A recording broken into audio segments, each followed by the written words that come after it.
ఎన్నికలప్పుడు రాజకీయ పార్టీలకు అనుబంధంగా కొన్ని సినిమాలొస్తుంటాయి.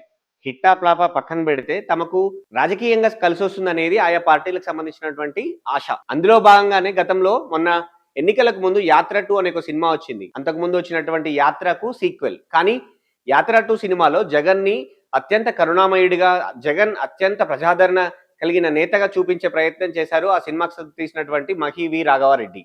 అయితే 'మహి వి. రాఘవరెడ్డి' ఈ సినిమా తీయడం వెనుక కుట్రకోణం ఉంది. ఆయనకు ప్రజాధనాన్ని కేటాయించారు. ఆ ప్రజాధనంతోటే ఈ సినిమా జరిగింది అనేది అప్పుడు అనేక ఆరోపణలొచ్చాయి. ఆ తర్వాత 'మహి వి. రాఘవరెడ్డి' కోసం తన 'యాత్ర 2' సినిమా తీశారు కాబట్టి అందుకు గిఫ్ట్‌గా ప్రభుత్వం ఆ రోజు రాయలసీమలో కొంత భూమిని కేటాయించడానికి ముందుకొచ్చింది అనేది తెలుగు 360 బయటపెట్టింది. దానిపై ఆయన ఎంతో విమర్శలు చేశారు.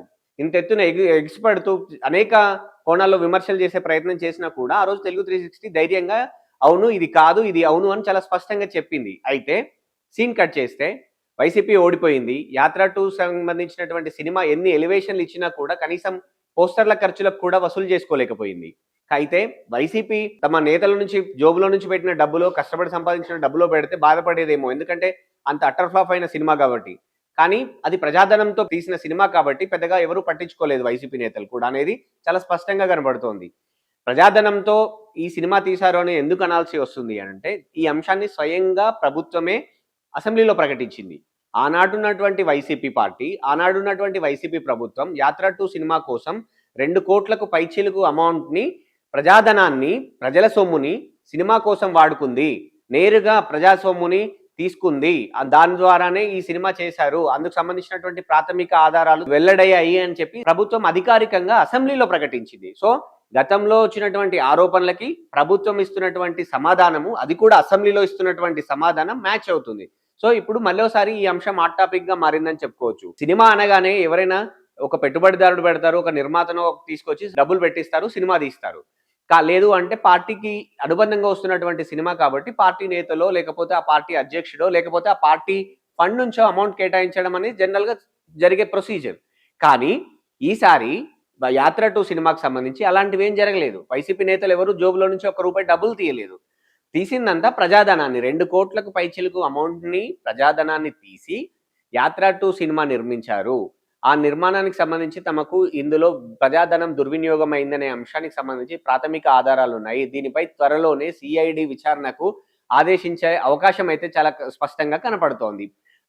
ప్రాథమిక ఆధారాలున్నాయి కాబట్టి విచారణకు ఆదేశిస్తామని అధికారికంగా మంత్రి పార్థసారథి అసెంబ్లీలో ప్రకటించారు. సో ఇప్పటికే వైసీపీకి ఆ రోజు వైసీపీ నేతలు కావచ్చు, ప్రభుత్వంలో కీలకంగా ఉన్నటువంటి వ్యక్తులు కావచ్చు, లిక్కర్ స్కామ్ కావచ్చు, మట్టి స్కామ్ కావచ్చు, ఇసుక స్కామ్ కావచ్చు, ఇట్లా చాలా రకాల స్కామ్‌లకు సంబంధించినటువంటి ఒక్కొక్క ఇష్యూపై విచారణ చేస్తున్న నేపథ్యంలో ఈ అంశం కూడా బయటకొచ్చింది కాబట్టి దీనిపై పూర్తి స్థాయిలో విచారణ చేయించే అవకాశం అయితే చాలా స్పష్టంగా కనపడుతోంది. అసెంబ్లీ వేదికగా ప్రకటించారు కాబట్టి దీన్ని పూర్తి స్థాయిలో విచారించాలంటే సిఐడి ఎంక్వైరీకి ఆదేశించాల్సి వస్తుందని చెప్పి ప్రభుత్వ వర్గాలు భావిస్తా ఉన్నాయి.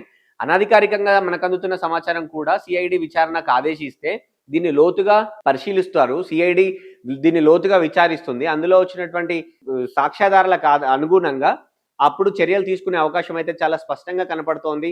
గతంలో అనేక ఆరోపణలు వచ్చినప్పుడు కూడా తెలుగు 360 మహి వి. రాఘవరెడ్డికి ప్రభుత్వ భూమిని కట్టబెట్టే ప్రయత్నం చేస్తున్నారని ఆరోపించినప్పుడు ఆ రోజు ప్రభుత్వంలో ఉన్న పార్టీగా అనేక విమర్శలు చేశారు. వ్యక్తిగతంగా విమర్శలు చేశారు. కానీ ఈరోజు అదే నిజమనేది ప్రాథమికంగా ప్రభుత్వం ధృవీకరించింది. కూటమి ప్రభుత్వం అధికారికంగా ప్రకటించిన నేపథ్యంలో సిఐడి విచారణ జరగబోతా ఉంది. అన్యాయంగా ప్రజాధనాన్ని దుర్వినియోగం చేసిన కేసులో వాడుకున్న వాళ్ళు దోషులే అవుతారు, అందుకు సహకరించిన వాళ్ళు దోషులే అవుతారు. కాబట్టి ఇందులో మహి వి. రాఘవరెడ్డి ఒక్కరే ఉన్నారా?